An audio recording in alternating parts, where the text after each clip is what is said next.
Class की बारी है, पहले चैप्टर की बारी है। साउथ बनाम नॉर्थ के मुद्दे पर महिला आरक्षण बिल आया है। पीएम मोदी के सामने नई चुनौती खड़ी हो गई है। परिसीमन पर देश को सुलगाने की सियासत हो रही है। महिला आरक्षण पर नए संग्राम की तैयारी। राहुल गांधी, अखिलेश यादव और ममता बनर्जी ने मोर्चा खोल लिया।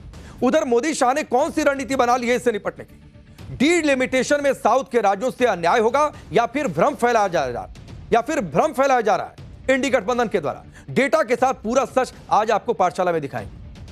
सिर्फ एक दांव से पीएम मोदी ने पूरे इंडी गठबंधन की सियासत की लाइन लेंथ बिगाड़ कर रख दी है। कहा तो इंडी गठबंधन यह माहौल बना रहा था कि पीएम मोदी 5 साल सरकार नहीं चला पाएंगे, क्योंकि इन्होंने कभी भी गठबंधन की सरकार नहीं चलाई है। इंडी गठबंधन के बड़े बड़े नेता यह दावा कर रहे थे कि सरकार अब गिरेगी तब गिरेगी, 5 साल इनके बस की नहीं है सरकार चलाना। गठबंधन वाली हमेशा मेजॉरिटी की सरकार चलाते आए, लेकिन आप देखिए क्या हो रहा है।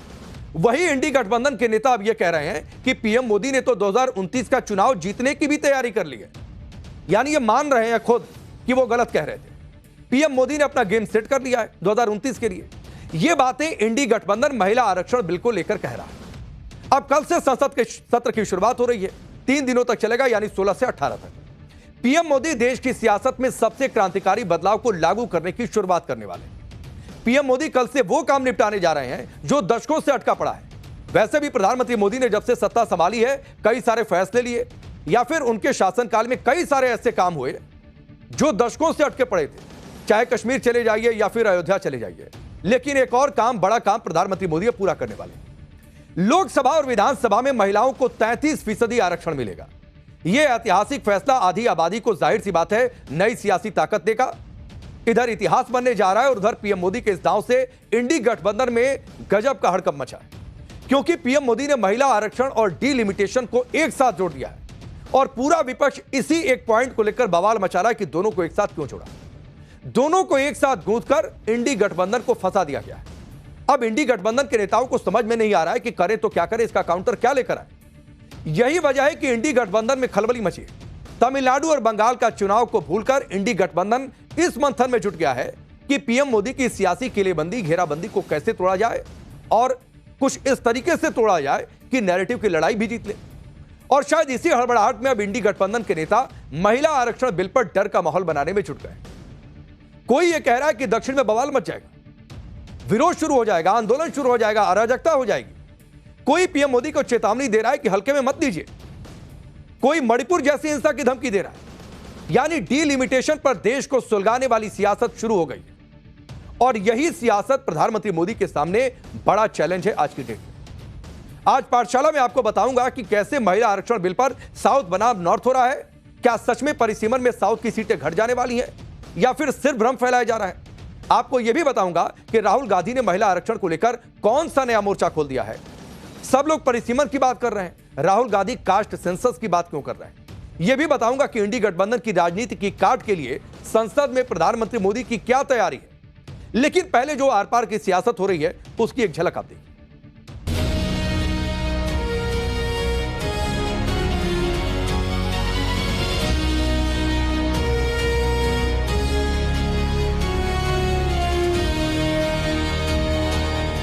आप कह रहे हो कि ओबीसी सेंसस आप कर रहे हो, तो उस सेंसस का प्रयोग करके आप महिला बिल क्यों नहीं पास? नरेंद्र मोदी, आरएसएस और बीजेपी घबरा गए हैं क्योंकि कास्ट सेंसस का डेटा आना शुरू हो गया है और उनको मालूम पड़ रहा है कि पिछड़ों की देश में सचमुच कितनी आबादी है। ये परिसीमन बड़ा खतरनाक है। ये बिल्कुल साफ हो गया है कि डीलिमिटेशन कमीशन बीजेपी के हाथ में एक हथियार है।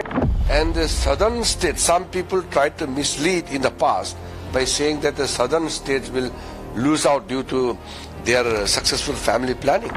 अरे हमें तो अभी तक नहीं पता है कि आपने कि डिलिमिटेशन का आधार क्या होगा। तो महिला आरक्षण का है और आप देश का पॉलिटिकल मैप बदलने जा रहे हो। तो ट्रेलर देखकर आपको समझ में आ गया होगा कि देश की सियासत में हंगामा किस कदर मचा है। कोई कह रहा है पॉलिटिकल मैप बिगड़ रहा है। हर बार प्रधानमंत्री मोदी कोई बड़ा फैसला लेते हैं, सदियों से अटका कोई काम करते हैं और उसके बाद इसी तरीके की प्रतिक्रियाएं आती भी हैं।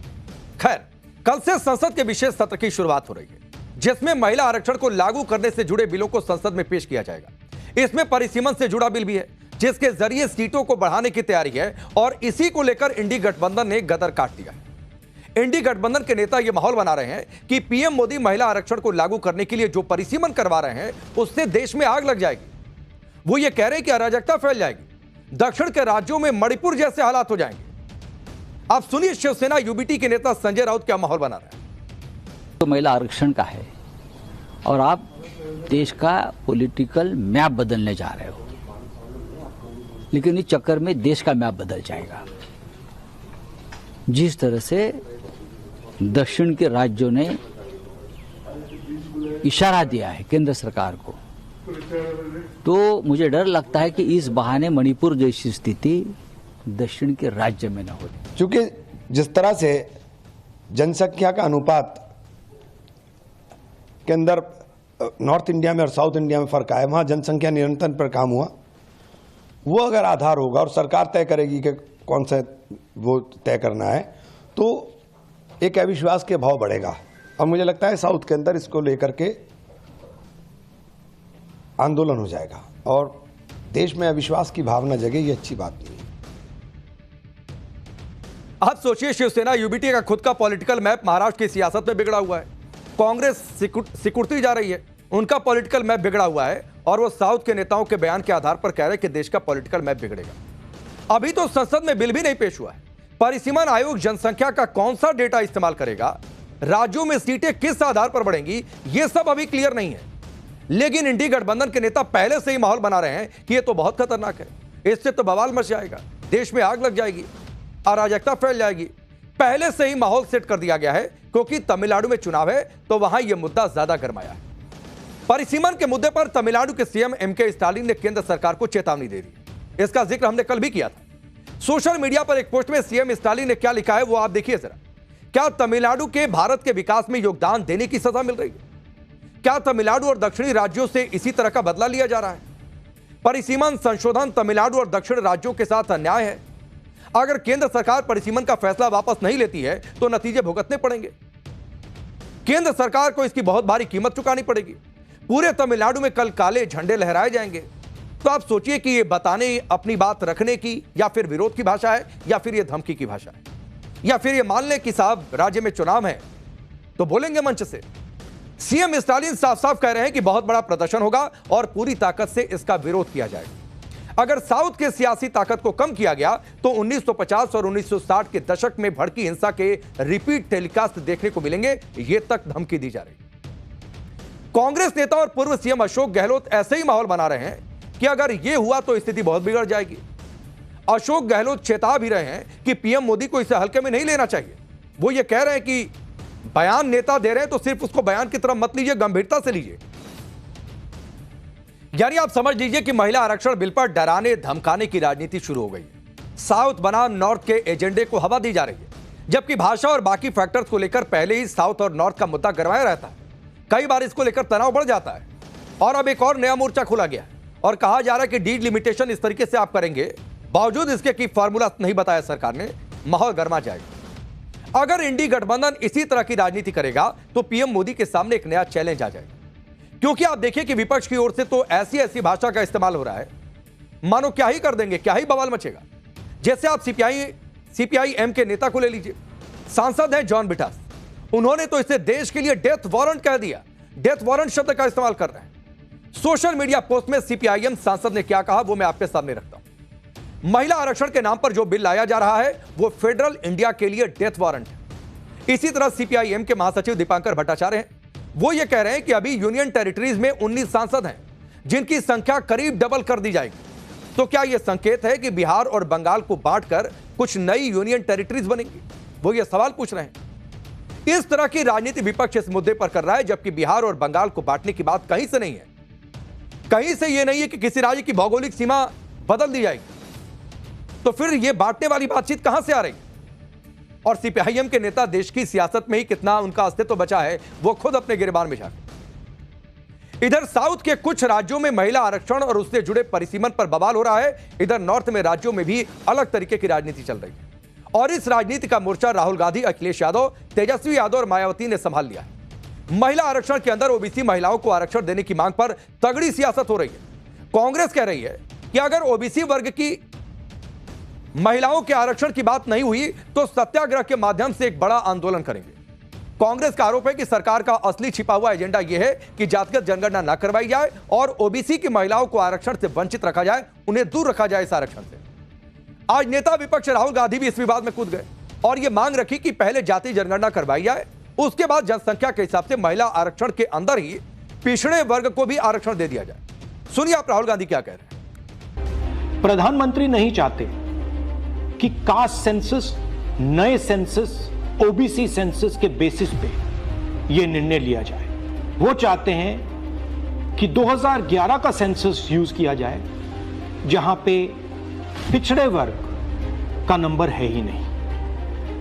वो आपकी जो भागीदारी है उसको आपसे छीनना चाहते हैं। हमारा कहना है नया सेंसस चालू हो गया है, आप कह रहे हो कि ओबीसी सेंसस आप कर रहे हो, तो उस सेंसस का प्रयोग करके नरेंद्र मोदी, आरएसएस और बीजेपी घबरा गए हैं क्योंकि कास्ट सेंसस का डेटा आना शुरू हो गया है और उनको मालूम पड़ रहा है कि पिछड़ों की देश में सचमुच कितनी आबादी है। वो नहीं चाहते कि आपको अपनी सच्ची आबादी के बेसिस पर भागीदारी मिले। ये सिर्फ पिछड़े वर्ग के खिलाफ नहीं है, ये एंटी नेशनल एक्टिविटी की जा रही है क्योंकि पिछड़ा वर्ग 50% है। सच्चाई ये है कि अगर जो मोदी जी चाहते हैं हो जाए तो जो छोटे स्टेट्स हैं, साउथ के स्टेट्स हैं और नॉर्थ ईस्ट के स्टेट्स हैं, उनका रिप्रेजेंटेशन कम हो जाए, उनको भयंकर नुकसान होने वाला है और मैं इसको एंटी नेशनल एक्टिविटी मानता हूं। हमारा जो स्टैंड है वो बिल्कुल क्लियर है। अगर आपको करना है तो ओबीसी सेंसस का जो डेटा है उसके बेसिस पे कीजिए, 2026 के सेंसस के बेसिस पे कीजिए, 2011 के सेंसस के बेसिस पे मत कीजिए क्योंकि उसमें ओबीसी का, पिछड़े वर्ग का कोई डेटा नहीं है। और अगर आप सचमुच में विमेंस बिल इंप्लीमेंट करना चाहते हो तो आपके पास विमेंस बिल पड़ा हुआ है, उसको आप इंप्लीमेंट कीजिए, हम आपको पूरा समर्थन देंगे।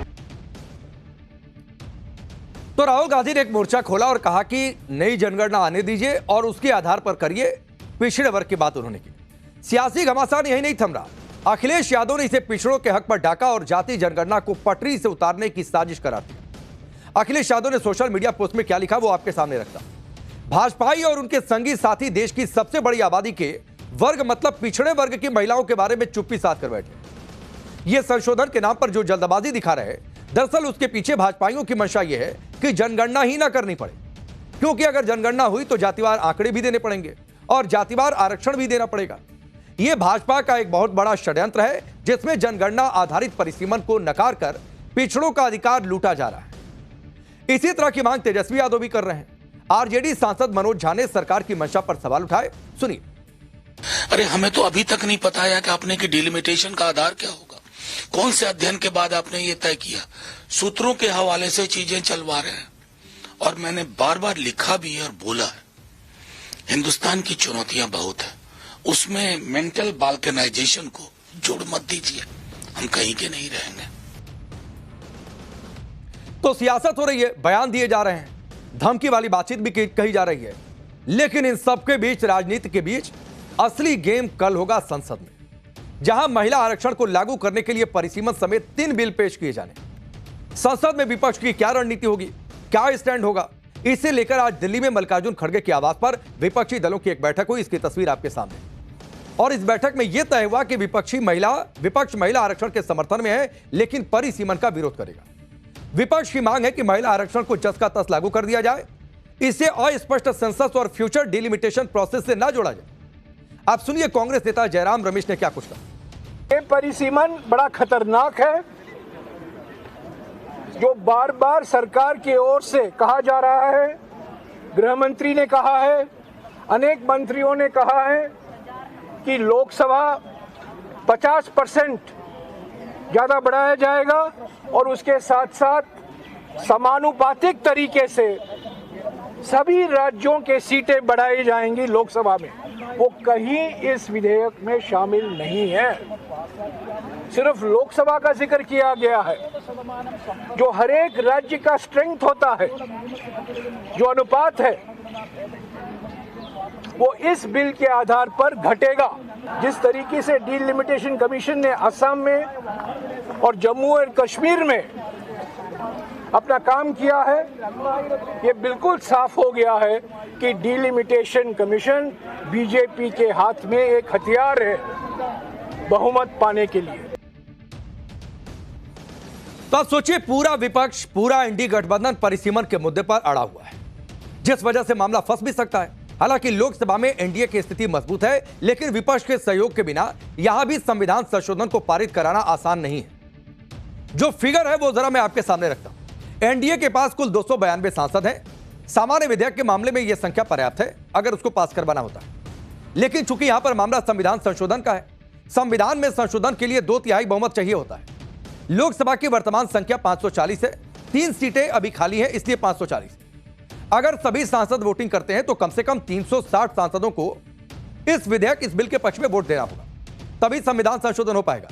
लेकिन एनडीए के पास चूंकि 292 सांसद हैं, जो 360 के मुकाबले काफी कम है, जबकि इंडी गठबंधन के पास 233 सांसद, वहीं 15 सांसद किसी गठबंधन के साथ नहीं।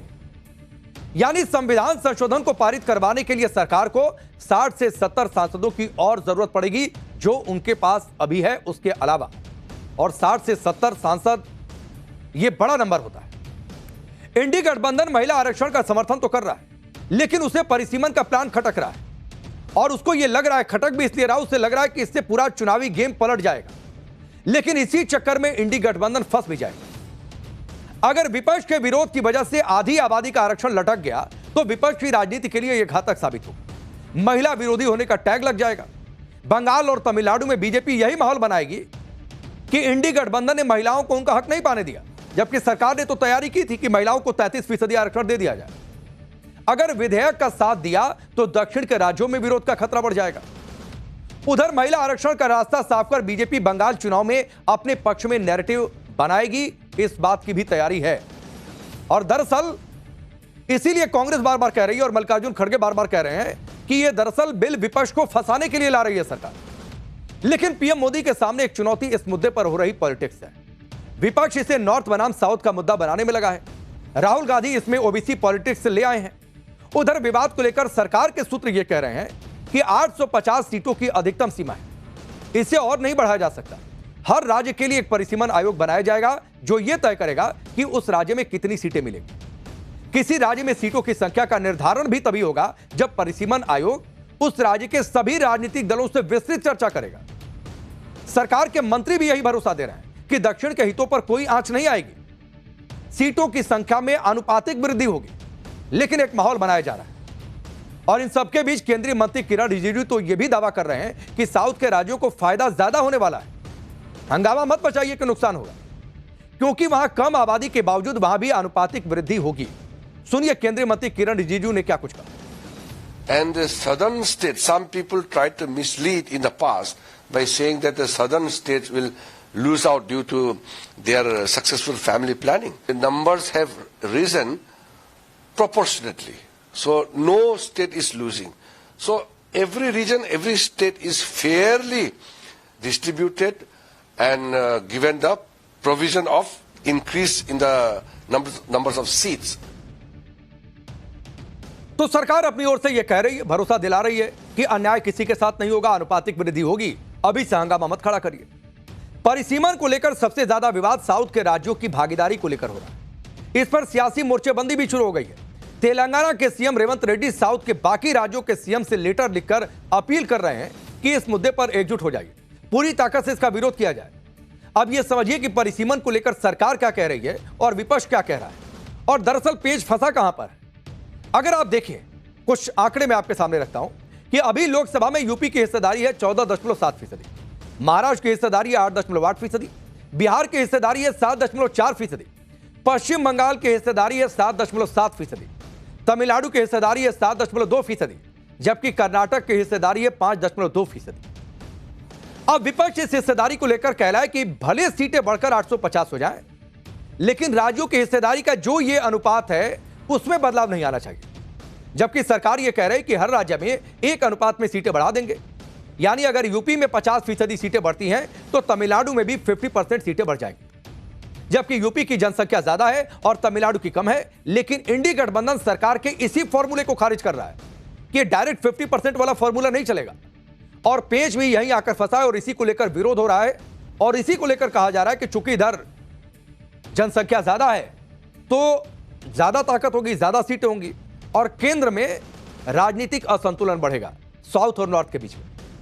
डीलिमिटेशन को लेकर विपक्ष ने ऐसी हायतोबा मचाई है जैसा इससे पहले कभी डीलिमिटेशन हुआ ही नहीं, कभी देश में परिसीमन हुआ ही नहीं, पहली बार हो रहा है। देश में फिर से चुनावी सीमाओं की लकीर खींचने की जरूरत क्यों पड़ गई है यह आपको आगे बताऊंगा। लेकिन पहले यह देखिए कि देश में डीलिमिटेशन कब कब हुआ। पहली बार नहीं हो रहा है यह परिसीमन। देश में पहला डीलिमिटेशन संविधान लागू होने के 2 साल में ही 1952 में किया गया। उस वक्त 1951 की जनगणना के आधार पर लोकसभा के लिए 494 सीटें आवंटित की गई। इसके बाद साल 1963 आया और उस साल में भी दूसरी बार डीलिमिटेशन किया गया। तब लोकसभा की सीटें बढ़ गई और 28 सीटों की संख्या बढ़ी और सीटों की संख्या पहुंच गई 522 तक। इसके बाद तीसरा डीलिमिटेशन हुआ 1973 में, जिसमें लोकसभा की सीटें बढ़ गई 21 और कुल सीटें 543 हो गई, जो अभी हैं। आप सोचिए 70 का दशक था, 1970 का दशक, 543 सीटें, जबकि तब से लेकर अभी तक देश कितना बदल गया है और कितनी जनसंख्या बढ़ गई। बीते कुछ दशकों में गांवों की आबादी तेजी से शहरों में शिफ्ट हुई है। इसकी वजह से शहरों की जनसंख्या बहुत बढ़ गई है और गांवों में आबादी कम हो गई है तुलनात्मक तरीके से। इस वजह से भी डीलिमिटेशन जरूरी है ताकि डेमोग्राफी के हिसाब से जनता को संतुलित जनप्रतिनिधित्व दिया जा सके। और मोदी सरकार ने इसे महिला आरक्षण से जोड़ दिया है। यानी आप इसको इस तरीके से समझिए कि एक साथ 2 काम हो जाएंगे, सीटों की संख्या भी बढ़ जाएगी और उस बढ़ी हुई संख्या के साथ महिला आरक्षण भी लागू हो जाएगा और आनुपातिक तौर पर जनप्रतिनिधित्व भी सुनिश्चित हो जाएगा। आप इस बात को भी सोचिए कि करीब 55 साल पहले देश में आखिरी बार परिसीमन से सीटें बढ़ी थी और तब से अब तक जनसंख्या कितनी बढ़ गई। कायदे से तो 10 साल में हो जाना चाहिए था। 1971 में देश की आबादी 54 करोड़ थी। 2011 की जनगणना को अगर देखें तो देश की आबादी 102 करोड़ के पार चली गई, जो 2011 का आंकड़ा है। यानी 40 साल में ही देश की आबादी करीब दोगुनी हो गई, लेकिन लोकसभा की सीटों में इजाफा नहीं हुआ।